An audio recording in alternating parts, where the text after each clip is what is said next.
2025 Toyota Land Cruiser commercial review. The car in front is actually a van, like us. Did you scoff at the price of the new Toyota Land Cruiser when it came out? Well, there's now a way of getting into a new model without having to stump up 80,000 pounds. The unfortunate catch: you won't get any back seats. This new commercial represents a big step forward over the previous Land Cruiser utility, which was always a very bare-bones specification, primarily targeting utility companies and farmers in the sticks.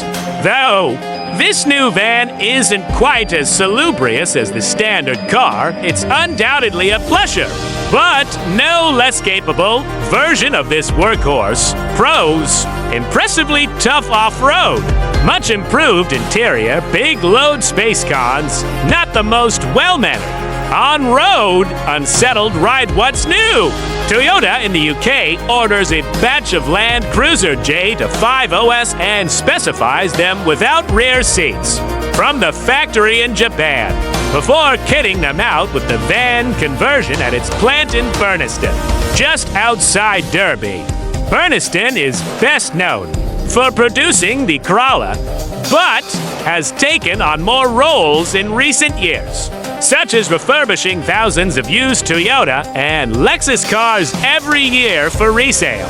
And it's also the hub where every new car from the two firms comes in Britain before being sent off to dealers. But Burniston also modifies existing vehicles. It developed the Corolla commercial a few years ago and has now set about changing the Land Cruiser for a van use. The rear windows are blanked off. A plastic load liner is put down and a full-height metal bulkhead is also installed. It's worth noting that the commercial is only available for UK and Ireland. What are the specs? The same 2.8-liter four-cylinder diesel engine as a regular Land Cruiser appears in this commercial model, putting out 200 HP and 369 pounds-feet of torque. Getting to 60 miles per hour will take 10.9 seconds. With a 100 miles per hour top speed, though it's the same capacity engine as the previous Land Cruiser. There is a new turbo and an 8-speed automatic gearbox with 2 more gears than before. Permanent 4-wheel drive is, of course, present. As for running costs, Toyota claims just 26.6 mpg. Though we saw 30 mpg throughout our test drive until we took it off-road, where it then plummeted. Carbon dioxide emissions are, however, very high at 278 grams per km. It's worth a reminder that the new commercial is also only being sold in LWB, 5-door guys, rather than the 3-door SWB you could buy previously. A 48-volt mild hybrid model will also follow in 2026 when it's introduced to the standard car. How does it drive? Let's start with where the Land Cruiser excels, and that's away from the beaten track. I've driven the current generation off-road extensively already, though Toyota also had a surprisingly challenging route created around the perimeter of its factory site to put this commercial through its paces.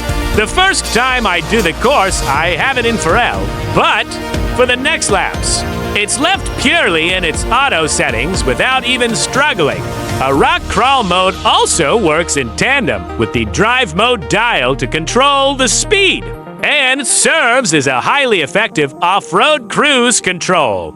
This slightly lower spec version of the Land Cruiser also forgoes the regular model's disconnecting front and tie roll bar and rear differential lock.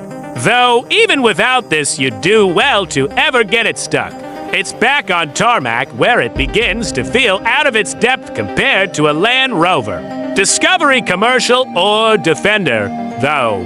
This revised engine is a big improvement, but still feels a bit agricultural and vocal next to the 6 cylinders commonplace in the Landies, and in comparison with the BMW units.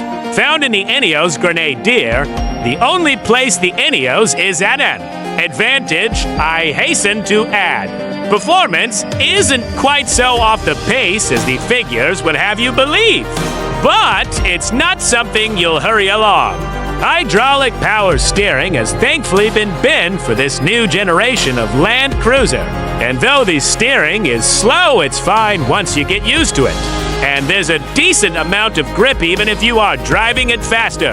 The body-on-frame chassis means the ride can be quite unsettled on rougher roads and especially around town. It's here where a Defender or Discovery feels light years ahead. Our test cars are unladen and do feel like they'd be better off for having a few hundred kilos of weight in the back, as the front suspension does a much better job of dealing with imperfections than the rear. The Land Cruiser's forward visibility is excellent, however, and blind spot monitoring alleviates the issue with the blank top windows. Pity that the digital rear view mirror from the standard model isn't fitted to the commercial. However, what's it like inside? Much like a normal Land Cruiser, unsurprisingly. The previous utility model was quite cheap and basic inside. But this new commercial feels 95% as good as the new standard version. There are a few blank top buttons here and there, but the differences are minimal. You get a slightly smaller touchscreen than the regular Land Cruiser, but it's still easy enough to use and does everything you need, and we rate it for having plenty of physical buttons to press. The switchgear all feels solid too, and up to the task of being a work vehicle. With physical climate controls, rejoice, and proper buttons for the heated seats. The controls on the steering wheel can be quite small and fiddly, though. Behind the rear seats is where all the changes are, though.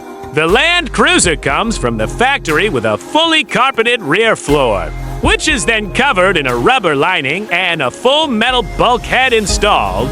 It's a big, useful and flat space with few intrusions and isn't quite so high to access. As a Discovery, the maximum payload is 810 kilograms, slightly more than a Discovery commercial, but less than a Defender hardtop dot before you buy.